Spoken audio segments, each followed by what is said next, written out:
lagi setengah perjalanan melanjutkan itu, tiba-tiba terdengar teriakan dari belakang. Tolong, tolong, katain. Itu suara Ruki tuh. Waktu mereka nengok ke belakang, gegara kabut tuh tebal kali, nggak bisa nengok nih kenapa ada apa gitu. Mereka nggak bisa lihat kondisi Ruki sama sekali, Wak. Hai, assalamualaikum warahmatullahi wabarakatuh. Terima kasih sudah klik video ini. Gimana weekdays kalian, wae? Aku mau nanya nih, apakah di antara kalian pernah ada yang ngedaki gunung? Jalan-jalan ke gunung menjadi salah satu alternatif buat mengusir kejenuhan, ya kan, Wak? Selain buat ngelihat pemandangan puncak yang sangat indah, kita ini juga bisa merasakan pengalaman-pengalaman seru waktu kita ngelewatin medan-medan yang menantang. Tapi perlu diingat, Wak, sebelum kita mendaki gunung, kita ini juga harus mastiin diri kita sudah siap sepenuhnya. Jangan sampai terjebak di gunung seperti para pendaki yang akan aku ceritakan kisahnya di malam ini, Wak.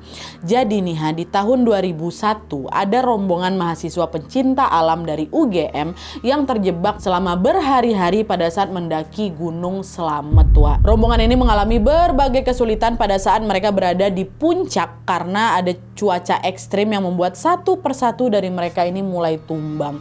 Mereka terpaksa bertahan dari cuaca ekstrim yang tidak nentu dengan berkali-kali mendirikan tenda di tengah perjalanan mereka, Wak. Sampai akhirnya ada sebuah tragedi besar yang terjadi di sekitar mereka.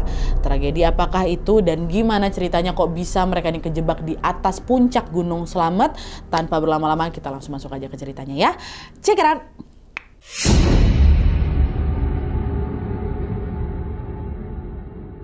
Oke, Wak, jadi kisah yang mau aku ceritakan malam ini dialami oleh 7 mahasiswa UGM angkatan 1990-an yang bernama Dodo, Ruki, Dewi, Gentur, Iis, Bregas, dan juga Fauzan, Wak.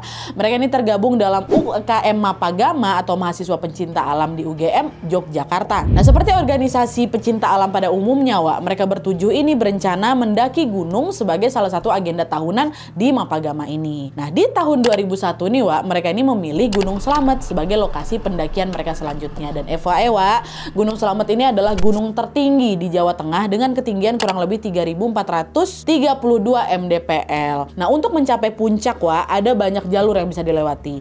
Beberapa diantaranya adalah jalur Bambangan, Kaliwadas, dan juga Batu Raden. Nah, jalur yang paling mudah dilewati itu jalur Bambangan, Wak. Sedangkan jalur yang paling sulit untuk dilewati adalah jalur Batu Raden. Sementara jalur Kaliwadas itu masuk di dalam kategori jalur yang sedang sulit lah, karena jalanan itu cukup curam juga, banyak cabangnya tapi nggak separah Batu Raden, katanya gitu. Nah, selain jalur naiknya yang beragam, Wak, Gunung Slamet ini juga dikenal memiliki suhu paling dingin di antara gunung-gunung lainnya yang ada di Pulau Jawa. Suhu di puncaknya tuh, Wak, ya, bisa mencapai 10 derajat Celcius. Bahkan di kondisi tertentu juga bisa jauh lebih dingin lagi, bisa sampai 0 derajat Celcius, Wak. Nah, hal ini terjadi karena curah hujan di sana selalu tinggi setiap tahunnya, ya. Nah, meskipun begitu, Gunung Slamet ini tetap diminati para pecinta alam karena medannya yang menantang, Wak. Bahkan juga banyak pencinta alam yang ngerasa perjalanan mereka itu macam belum lengkap kalau belum pernah menaklukkan Gunung Slamet. Dan hal ini juga lah yang dirasakan sama 7 anggota Mapagama tadi, Wak. Itulah kenapa mereka pun merencanakan untuk pendakian ke Gunung Slamet ini. Nah, singkatnya, ke-7 mahasiswa tadi pun memulai perjalanan pada hari Minggu pagi di tanggal 4 Februari tahun 2001.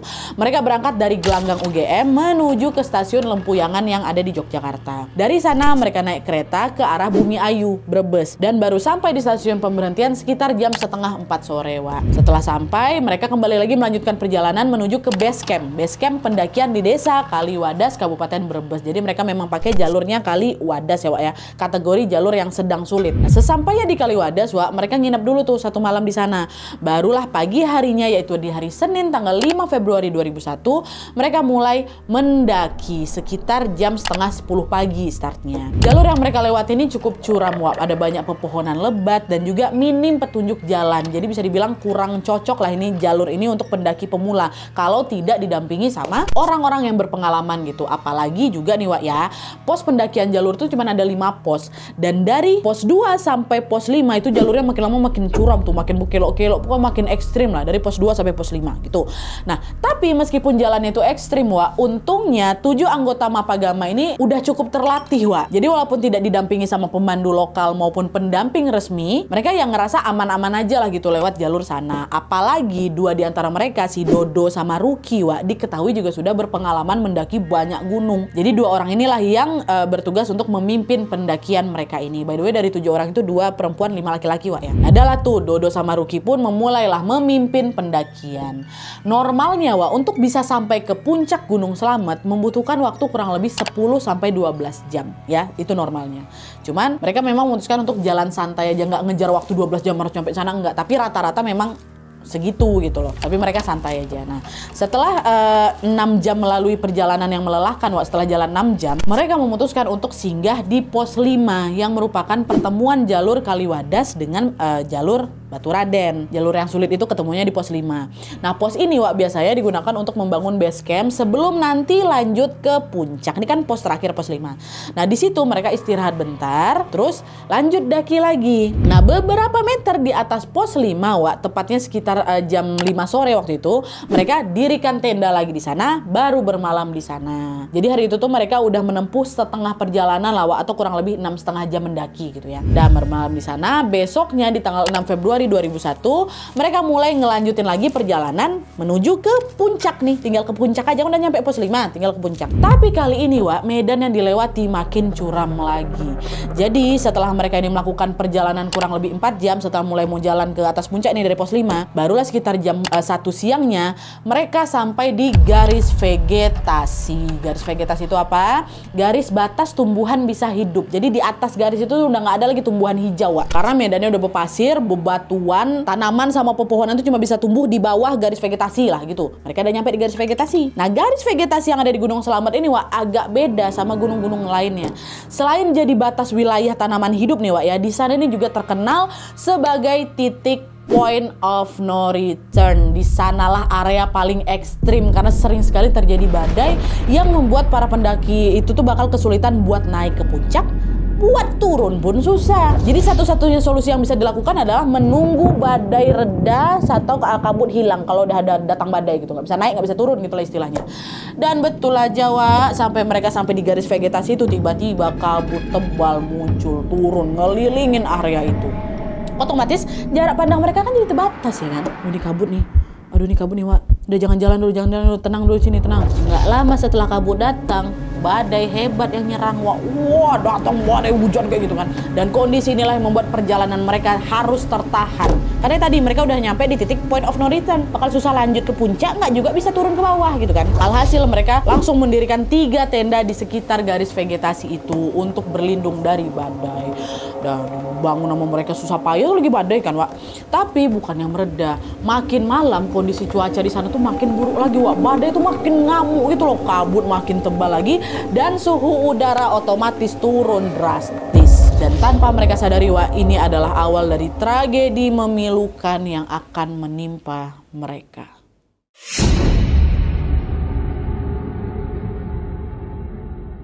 Nah jadi Wak, setelah Dodo dan kawan-kawannya berlindung di amukan badai selama kurang lebih 16 jam, ternyata di besok harinya nih Wak ya, di pagi harinya cuaca Gunung Slamet berangsur agak cerah nih, ya kan. Tapi waktu itu mereka tuh belum bisa lanjut mendaki Wak, karena ya kan mereka dirikan 3 tenda tuh, harus beberes dulu, bongkar tenda dulu, ngemasin barang-barang lainnya gitu. Waktu itu mereka ini sengaja membiarkan ada 1 tenda yang tetap berdiri di sana, nggak usah dibongkar dulu buat jaga-jaga kalau misalnya ada badai lagi, kita nggak usah buka tenda dulu, kita langsung bisa berlindung ke sana gitu loh. Nah, dah lah tuh, udah biarkan 1 tenda dulu, katanya kayak gitu. 2 disimpan. Barulah sekitar jam 6 pagi mereka ngelanjutin pendakian ke puncak nih. Mereka jalan beriringan tuh, melintasi area yang terjal bebatuan, masuk area vegetasi ya kan. Tapi setelah mencapai setengah perjalanan menuju ke puncak Wak, tiba-tiba cuaca yang tadinya cerah berubah lagi Wak. Langit mulai gelap, angin berderu kencang ya kan. Sekeliling puncak pun kembali dipenuhi sama kabut tebal. Suhu udara di sana langsung turun sampai nyentuh 0 derajat Wak. Oke. Nah, karena udah nggak mau ngambil resiko terserang hipotermia nih kan Wak, mereka balik lagi nih ke tempat sebelumnya, ke tempat di tenda di area vegetasi itu untuk berlindung nih bertujuh di sana dari cuaca ekstrim yang tiba-tiba datang lagi nih. Dah mereka diam dulu di sana. Beberapa jam kemudian sekitar jam 10 pagi badai balik reda lagi. Tapi kabut tebal sama suhu udara tuh masih di angka yang sama Wak, masih di 0 derajat, kabut juga masih tebal. Beberapa dari mereka udah mulai ragu nih. Wak, apa kita nggak usah ngejar puncak ya? Takutnya nanti ada badai yang lebih besar lagi. Udahlah mending kita nunggu di sini aja sampai kondisi aman, baru habis itu kita turun katanya. Nah dengar itu sang leader Dodo bilang, janganlah langsung turun Wak, tinggal dikit lagi ini loh kita nyampe puncak. Yakin aja weh, kita pasti bisa nyampe di puncak dengan selamat kok, kata si Ruki juga bilang. Leader satu lagi, iya Wak, udah optimis aja, cuacanya pasti bakal membaik. Nanti habis sampai puncak baru kita langsung turun katanya. Pokoknya Dodo sama Ruki di situ berusaha untuk meyakinkan kawan-kawannya lah Wak, kalau kita pasti bisa sampai ke puncak gitu. Nah kawan-kawan pun ya udahlah yuk kita bertahan lagi. Itulah setelah banyak pertimbangan mereka pun sepakat Wak untuk ngelanjutin perjalanan siang itu juga. Tunggu udah agak mereda. Tapi setelah udah agak ngereda mereka lanjut naik lagi.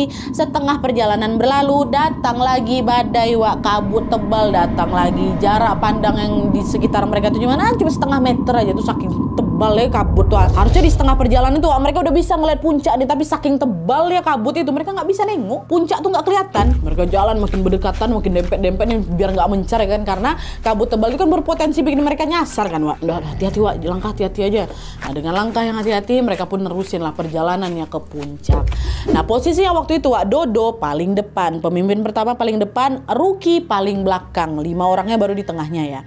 Dan belum ada lagi setengah perjalanan melanjutkan itu Wak, tiba-tiba terdengar teriakan dari belakang, tolong katain. Nah itu suara Ruki tuh. Waktu mereka nengok ke belakang, gara kabut tuh tebal kali, nggak bisa nengok nih kenapa, ada apa gitu. Mereka nggak bisa lihat kondisi Ruki sama sekali Wak. Nah, nggak lama kemudian mereka dengar suara jatuh gitu, macam orang jatuh Wak. Waktu orang yang di depannya Ruki ngeliat ke belakang, dia udah nggak bisa nengok si Ruki lagi. Betulan macam hilang ditelan kabut gitu loh Wak Ruki.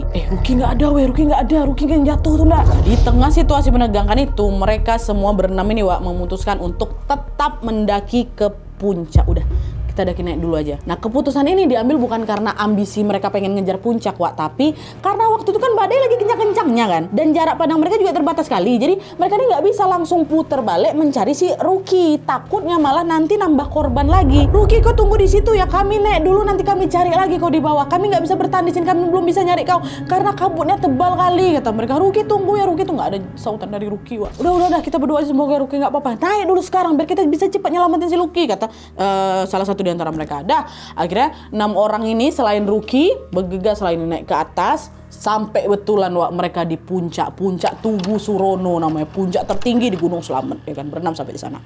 Nyampe di sana mereka bukan langsung senang-senang kira-kira sampai puncak, enggak, mereka langsung diskusi nih bagi tugas mau nyelamatin Ruki kawannya. Bagi tugasnya ada yang nanti turun cari Ruki dan ada juga yang di puncak bangun tenda di sekitar bibir kawah yang ada di puncak gitu. Dan waktu itu yang sepakat turun nolong Ruki 3 orang Wak, Dodo, Fauzan sama Gentur ya. Sisanya bangun tenda di puncak.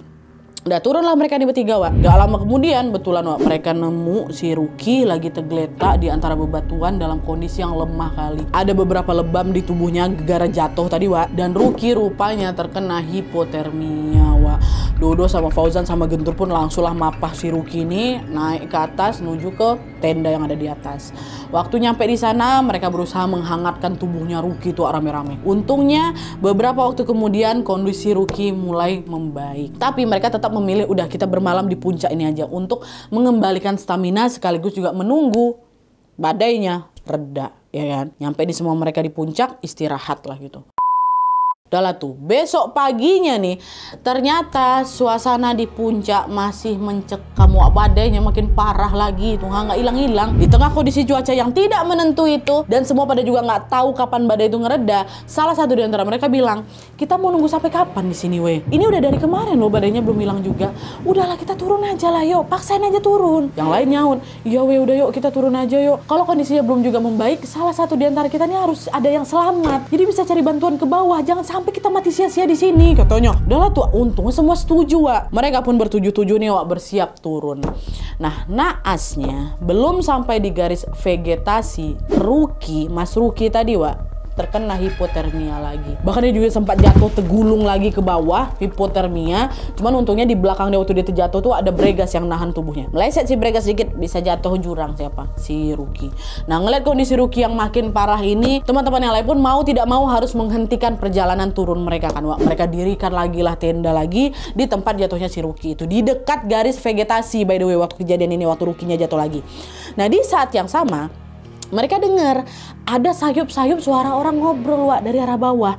Suara itu nggak begitu jelas, tapi mereka itu paling nggak sedikit lega lah karena ternyata ada orang lain di sekitar mereka ya kan, nggak cuma mereka bertujuh aja, ada orang. Nah dengar itu mereka langsung niup peluit Wak, macam membuat ngasih kode gitu lah, kalau ada orang lo di atas, ditiup yang prit gitu. Nah beruntungnya suara peluit itu dibalas sama orang yang di bawah, ngerespon, ditiup juga peluit sama mereka. Akhirnya mereka bertujuh pun berdiskusi, wah ada orang nih di bawah gitu. Dan waktu itu mereka menunjuk Dewi, perempuan yang satu ya kan, ada 2 perempuan, menunjuk Dewi untuk turun ke bawah menemui rombongan itu. Mereka pesan sama Dewi, Dewi kamu turun ke bawah sama rombongan lewat jalur Bambangan ya. Terus kamu cari bantuan di bawah, kata kayak gitu. Jadi Dewi ini disuruh turun untuk nemuin orang yang ada di bawah tadi, nanti bareng-bareng turun juga ke bawah untuk minta pertolongan, tapi lewat jalur Bambangan. Jadi Dewi itu turun di sini buat cari pertolongan ya, bukan kabur ninggalin kawan-kawannya. Ya, itu juga udah keputusan bersama. Dah, Dewi pun turun lah, sama dipandu suara peluit dari rombongan di bawah itu. Dan gak lama setelah itu, Dewi berhasil ketemu sama mereka yang di bawah ini. Rupanya mereka ini adalah rombongan pendaki dari Jakarta. Dewi langsung lah cerita kalau teman-teman saya lagi kejebak di atas semua mas gitu. Tapi rombongan tuh gak ada yang berani naik buat nolong mereka berenam ini karena cuaca kan memang lagi buruk-buruknya ya kan. Jadi Dewi bersama rombongan itu akhirnya udah yuk kita turun aja ke bawah lewat jalur Bambangan sesuai sama pesan dari leader di atas untuk mencari pertolongan. Setelah beberapa jam Dewi sama rombongan Jakarta sampai betulan di desa Bambangan.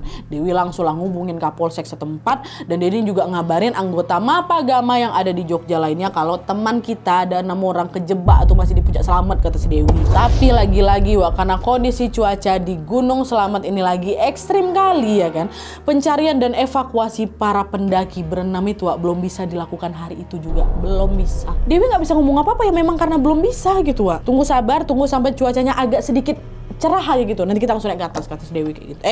Kata anggota di sana kayak gitu. Nah di saat Dewi sudah turun mencari pertolongan, yang masih berada di puncak itu kan berarti ada siapa? Ada 6 orang kan, Dodo, Ruki yang lagi sakit, Iis, Bregas sama Gentur. Sama Fauzan nih. Dan rupanya kondisi Ruki makin drop parah.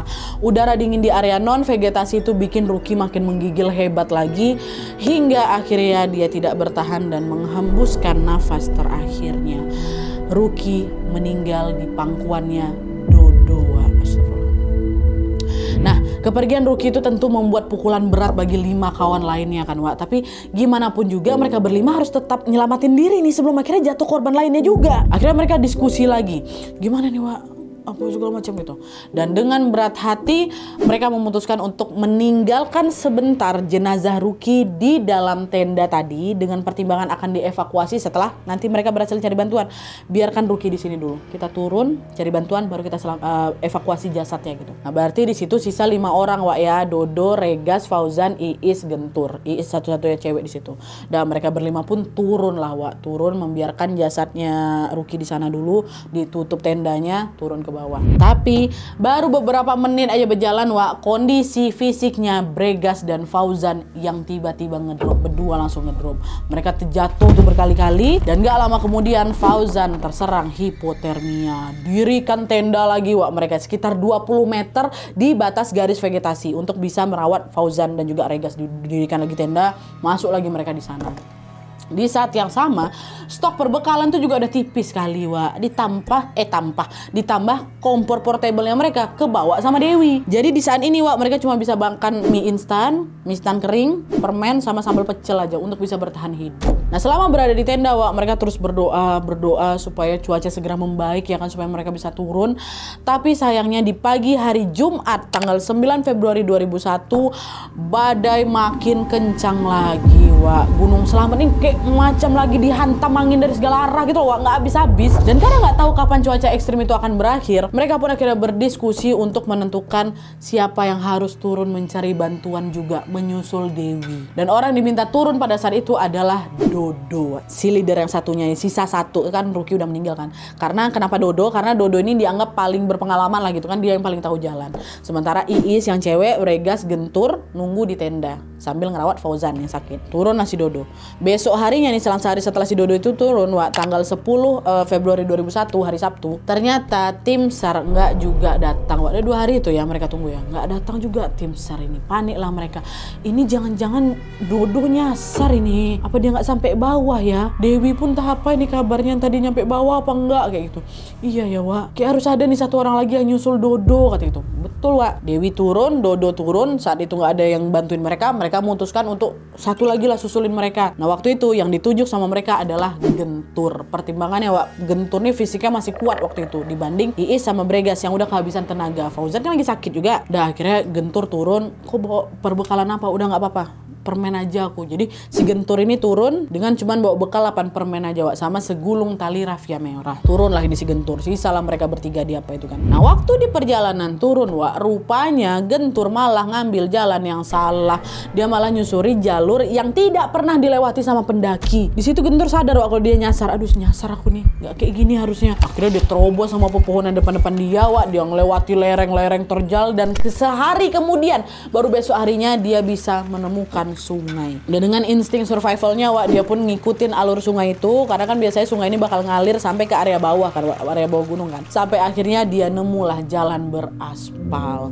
Di dekat jalur keluar menuju jalan beraspal itu Wak, diikat sama dia tali raffia merah tadi di salah satu pohon buat nandain kalau misalnya ada teman yang ngikutin jejak dia di belakang nih. Nah ini nih tanda aku nih, berarti Gentur lewat situ kayak gitulah. Barulah selanjutnya dia jalan menuju ke desa terdekat, yaitu desa Serang nggak tahu, desa Serang mungkin ya Wak ya. Dia nyampe di situ, ternyata itu masuk di Kabupaten Purbalingga Wak. Dan nyampe dia di desa Serang itu Wak, Gentur pun diantar oleh seorang warga menuju ke desa Bambangan, nyusul Dewi sama si Dodo Wak. Kan harusnya mereka memang ketemuan di situ tuh. Tapi waktu nyampe desa, Gentur cuman ketemu sama Dewi aja Wak. Dodo nggak ada di situ.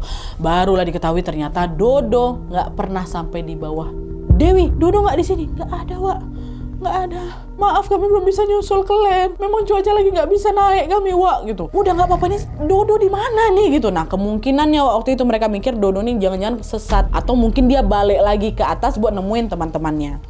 Udah lah tuh. Di desa Bambangan, Gentur pun ceritalah ke warga dan juga beberapa anggota tim SAR yang lainnya soal kondisi kawan-kawan yang masih kejebak di atas. Wah, Ruki udah nggak ada, Ruki udah meninggal, kok diceritain semuanya kan Wak.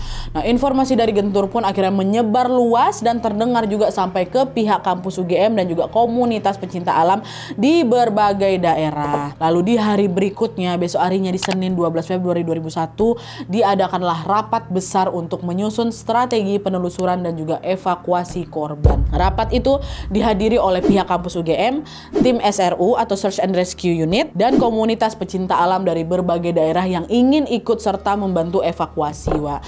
Nah mereka menargetkan untuk mengevakuasi Ruki dulu nih yang sudah meninggal dunia di area batas vegetasi dari infonya dari Guntur, dan juga mencari anggota lain macam Fauzan, Bregas, Iis dan juga Dodo yang masih terjebak di sana. Nah dari hasil rapat besar Wak, akhirnya diputuskan bahwa pencarian akan dimulai di hari itu juga dengan membagi relawan ke dalam beberapa tim. Dan tim-tim ini juga harus melakukan pencarian dengan menelusuri jalur yang berbeda-beda Wak. Jadi ada yang lewat jalur Bambangan, ada yang lewat jalur Baturaden, ada juga yang lewat jalur Kali Wadas. Bahkan ada juga yang lewat jalur non pendakian Wak. Jalur yang dilewati sama Guntur waktu turun tuh mereka juga lewat dari situ. Nah, apakah di titik ini mereka akhirnya berhasil menyelamatkan para korban? Masuk kita ke segmen pencarian dan evakuasi.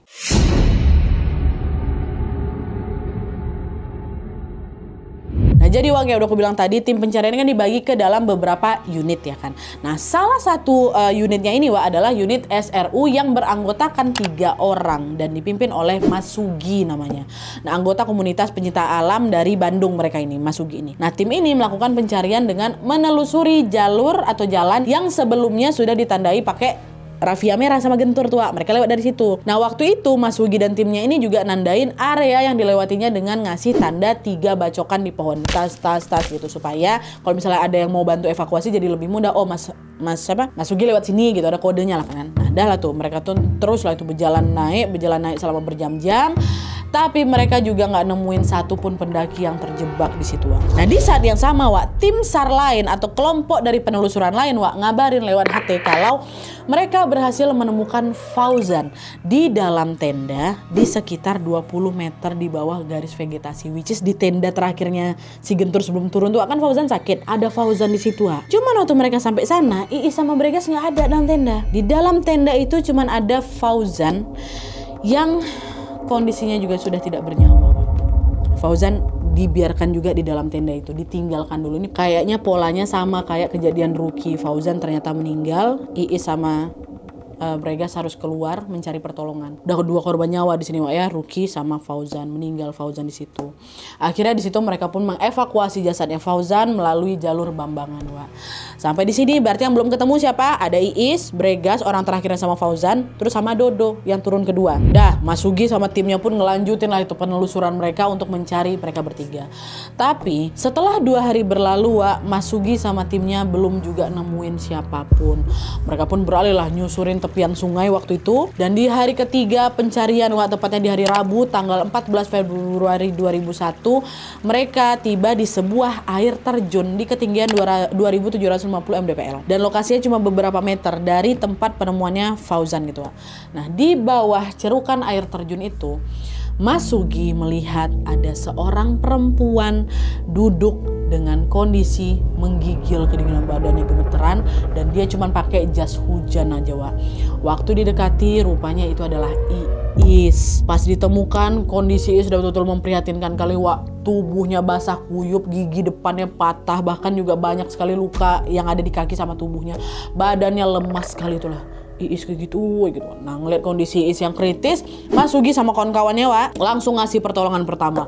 Mereka langsung gantiin baju Iis dengan baju yang kering, masukin tubuhnya Iis ke sleeping bag supaya badannya lebih hangat lagi. Dan waktu itu mereka juga belum berani untuk mengevakuasi Iis, Wak, karena takut terjadi apa-apa nih selama di jalan, ya kan. Jadi biarkan di situ dulu. Akhirnya mereka, Mas Sugi sama timnya, mendirikan tenda lah dan menginap di dekat air terjun itu untuk merawat Iis. Nah, setelah mendirikan tenda, Mas Sugi pun meminta bantuan ke tim evakuasi yang standby di bawah untuk mengirim personil tambahan buat mengevakuasi Iis.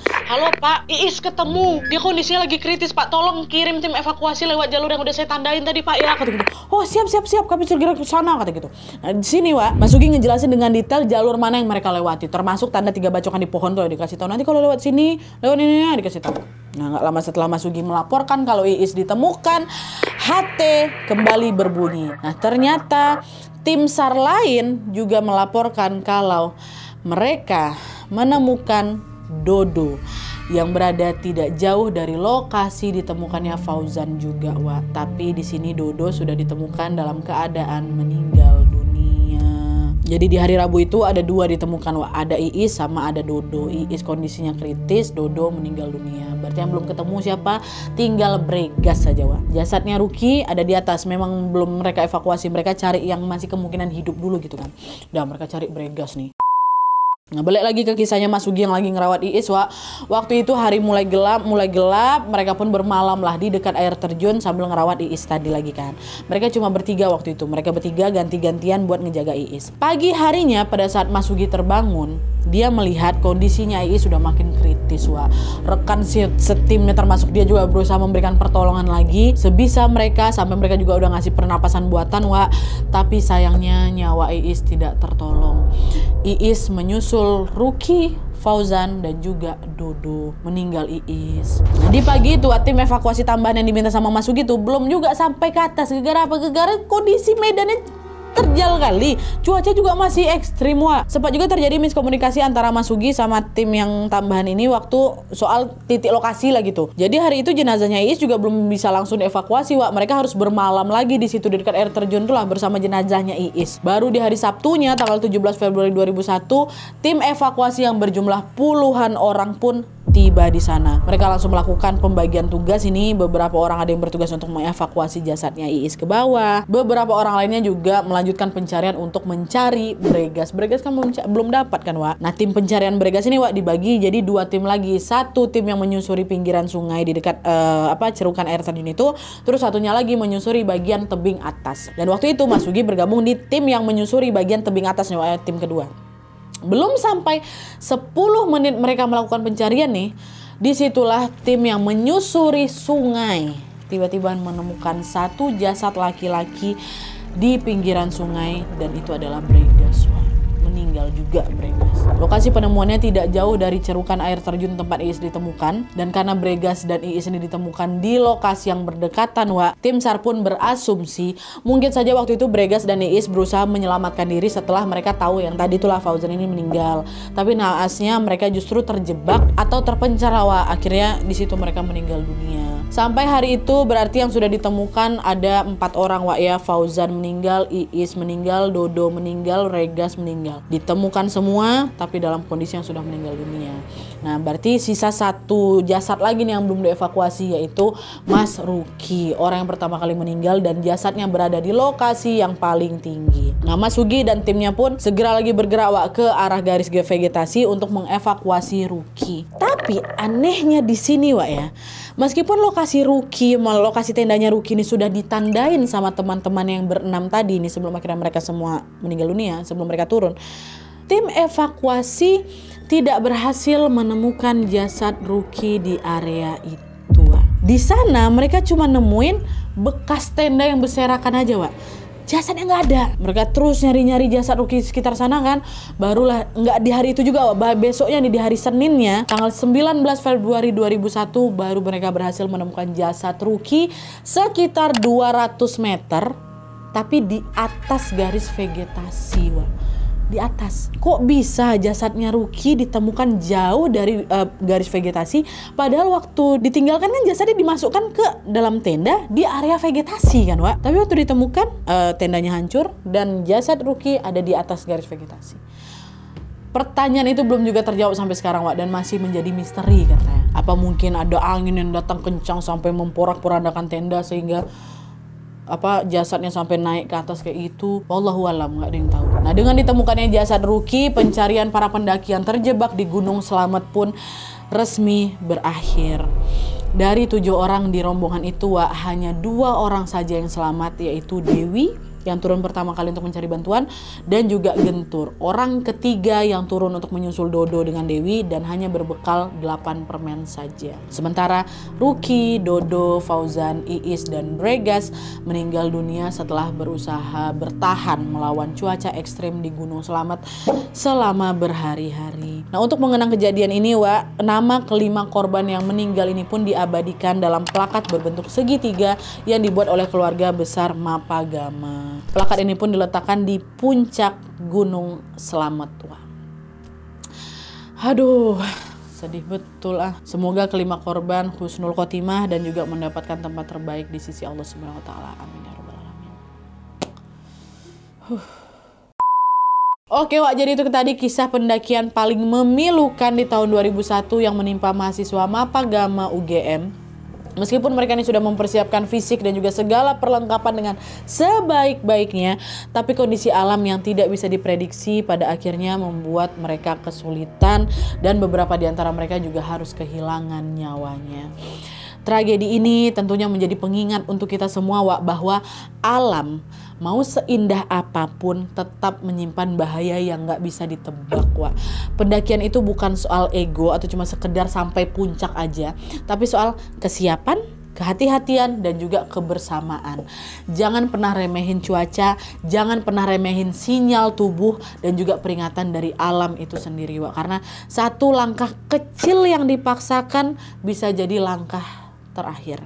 Jadi kalau suatu hari nanti kalian mau ngedaki, pastikan kalian sudah siap. Bukan cuma soal fisik aja, tapi juga hati dan juga pikiran. Ya, please. Dan mungkin buat kita semua nih yang cuma bisa mendengar cerita ini dari jauh, kalau boleh berpesan, jangan buru-buru menghakimi, terutama ke sosok seperti Dewi, orang pertama dan satu-satunya perempuan yang berhasil turun untuk mencari bantuan ini. Dewi turun lebih dulu ini bukan karena dia egois atau dia mau ninggalin teman-temannya, tapi karena dia memang keadaannya udah di luar kendali gitu loh. Ini juga pasti bukan keputusan yang ringan dan jelas ini juga bukan maunya dia. Siapa sih yang mau ninggalin temannya di atas gunung dalam kondisi seberat itu, ya kan? Tapi kadang yang harus kita ingat, satu-satunya harapan itu justru ada di mereka yang berhasil turun dan cari bantuan. Jadi kalau bisa jangan buru-buru menilai, karena yang Dewi bawa turun dari gunung ini bukan cuma badannya aja, tapi tentu juga rasa bersalah yang mungkin gak akan pernah benar-benar hilang selamanya. Baik Dewi ataupun Gentur. Oke, Wak, jadi sekian dulu videonya. Terima kasih banyak yang sudah menonton. Kalau kalian suka video ini, klik like-nya. Jangan lupa komen di bawah untuk dede dan saran-saran untuk video selanjutnya. Jangan lupa nyalain notifikasi ya, supaya kalian tahu kalau aku upload video baru. And as always, jangan lupa untuk klik tombol subscribe supaya kalian sama-sama tahu informasi menarik dan menegangkan dari channel aku. See you next video, Wak. Bye.